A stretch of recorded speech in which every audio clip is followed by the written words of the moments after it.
শীতৰ আগমনৰ লগে লগে এবিধ সুস্বাদু ফল বজাৰত উপলব্ধ হয় সকলোৰে প্ৰিয় সেই ফল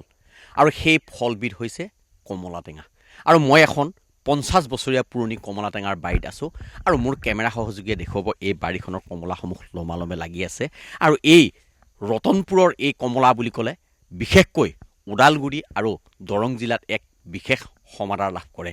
আৰু এই কমলাসমূহ এইদৰে লমালমে লাগি আছে প্ৰায় 50 বছৰ পুৰণা এইখন হৈছে এখন কমলাৰ বাগিচা আৰু এই কমলাসমূহ দৰং ওদালগুৰিৰ বিভিন্ন প্ৰান্তলৈ ব্যৱসায়ীসকলে যিসকল হোলচেল ব্যৱসায়ী আছে তেওঁলোকে ইয়াৰ পৰা এই বাগানৰ পৰাই তেওঁলোকে ক্ৰয় কৰে আৰু ক্ৰয় কৰি এই কমলাসমূহ বিক্ৰী কৰে আৰু ওদালগুৰি জিলাত ৰতনপুৰৰ কমলা বুলি ক'লে এক বিশেষ সমাদৰ আছে আৰু এই বাগান প্ৰায় 40 বিঘাৰ বাগান আছিল যদিও এতিয়া বিভিন্ন কাৰণত সেই বাগান সংকুচিত হৈ এতিয়া প্ৰায় 4 পৰা 5 বিঘা বাগান আছে তথাপিও কিন্তু কমলা প্ৰতিডাল গছতেই এইদৰে আচলতে লমালমে লাগি আছে এটা কথা ক'বলৈ অতি সুস্বাদু ফল বুলি ক'লে শীতৰ দিনত আচলতে এই সুস্বাদু ফল বুলি ক'লে কমলা আৰু কমলা সকলোৰে প্ৰিয় মোৰ লগত কিছু লোক আছে বা গৃহস্থ আছে তেওঁলোকৰ পৰা মই পুনে পুনে জানিবলৈ চেষ্টা কৰিম এটা কথা ক'ব লাগিব যে যিহেতু আপোনালোকৰ এই বাগানখন কিমান বছৰ পুৰণা বুলি ধৰক আমি এতিয়া ক'ব লাগিব যে আমি এতিয়া আমাৰেই ধৰক যথেষ্ট আমি এতিয়া যৌৱন হৈছোঁ আমাৰ ককাহঁতৰ দিনতেই এই বাগানখন ৰোপণ কৰিছিল আৰু তেতিয়াৰ পৰাই এতিয়ালৈকে লাহে লাহে মানে বস্তুটো কমিছে বাঢ়া নাই কিন্তু যিটো গ্ল'ৰিয়ান বৰ্মিং বা আপোনাৰ যিটো মানে আমাৰ বতৰ পৰিৱৰ্তন হৈছে এই বতৰ পৰিৱৰ্তনে আমাৰ এই কমলাবোৰ মানে লাগাৰ পৰিমাণটো যিটো মানে যিমানখিনি লাগিব লাগে সিমানখিনি লগা নাই বা যিমানখিনি হেৰি কৰিব লাগে সিমান হোৱা নাই আৰু মানে বতৰৰে কাৰণে নে কি কাৰণে এই বস্তুটোৰ ওপৰত মানে এটা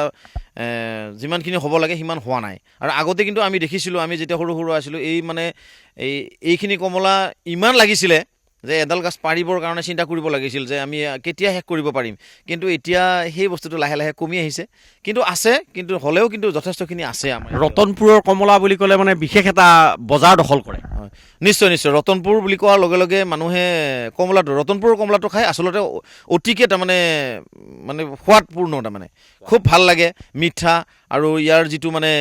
ভিতৰৰ যিখিনি মানে কোঁহ মানে যিটো মানে খোৱাই এটা সোৱাদ পোৱা যায় সোৱাদ আছে সেইটো মানে বেলেগ কমলাত আপুনি নাপাব এতিয়া লাগাটো অলপ কমিছে নেকি বাৰু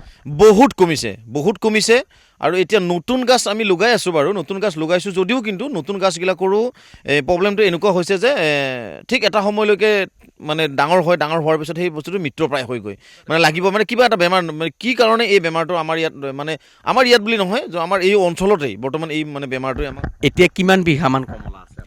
আমাৰ এতিয়াতো আগতে আমাৰ ইয়াতে গোটেইখিনি মানে 40 বিঘামান মাটি আমাৰ আছিলে কিন্তু গৈ মৰি এতিয়া 4 পৰা 5 বিঘামান আমাৰ এতিয়া 4-5 বিঘা মাটিত বছৰত কিমান টকা খুব কম হয় এতিয়া ক'বলৈ গ'লে একদম নগণ্য আমি মানে পইচা নাপাওঁ বুলিয়েকৈ ভুল নাই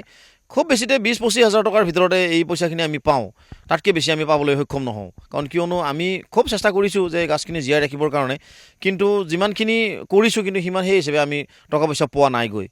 চেষ্টা কৰিছোঁ নতুন বিঘাত 20-25 হাজাৰ বিঘাত 20-25 হাজাৰ টকাকৈ পাওঁ হয় আৰু আছে কেনেকুৱা আপোনাৰ ইয়াৰে বাগানত আপোনাৰ কিমান আছিলে মাটি আগতে মোটামুটি 20 বিঘামান আছিলে আমাৰ এতিয়া কিমান গাছবিলাক কিমান মান আছে মোটামুটি 5 বিঘামান হ'ব আৰু 5 বিঘামান হ'ব বিঘা কিমান মানকে পায় 20-25 হাজাৰ 20-25 এনেকুৱা এই কমলাসমূহ আপোনালোকে বিক্ৰী কৰে নে বেলেগ মানুহ আমি তাৰমানে সৰুতে দিলোঁ আপোনালোকে বজাৰত হেৰি নকৰে আৰু নাই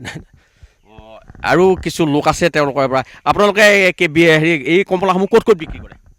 আমি কালেগাঁও টংলা আৰু বেপাৰী ইয়ালৈ নিব আহে বেপাৰী আহে কিমানকৈ বিক্ৰী কৰে এটা ইয়াতে ডাঙৰ কমলা হ'লে কিমানকৈ বিক্ৰী কৰে ডাঙৰ কমলা এতিয়া 5 টকা চলি আছে আৰু ডাঙৰটো 5 টকা তেওঁলোকে কিমান বিক্ৰী কৰে বজাৰত 20 টকা 25 টকা এনেকৈ যোৰা এতিয়া কিমান এডাল কমলাত কিমান মান কমলা ওলায় এতিয়া 200 300 150 এনেকৈ কমলা ওলাই আছে আৰু মানে কিছু মানে হেৰি সৰিও যায় বহুত সৰি এইবাৰেতো কমলা বহুত সৰিছে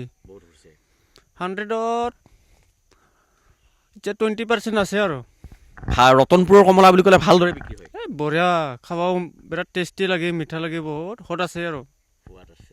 হয় মোৰ কেমেৰা আকৌ দেখুৱাবলৈ অনুৰোধ জনাইছোঁ আচলতে সুন্দৰকৈ এইদৰে লমালমে লাগি আছে কমলাসমূহ তেওঁলোকৰ প্ৰায় 40 বিঘাতকৈ অধিক মাটিত কমলাৰ গছ আছিলে যদিও কিন্তু আচলতে যি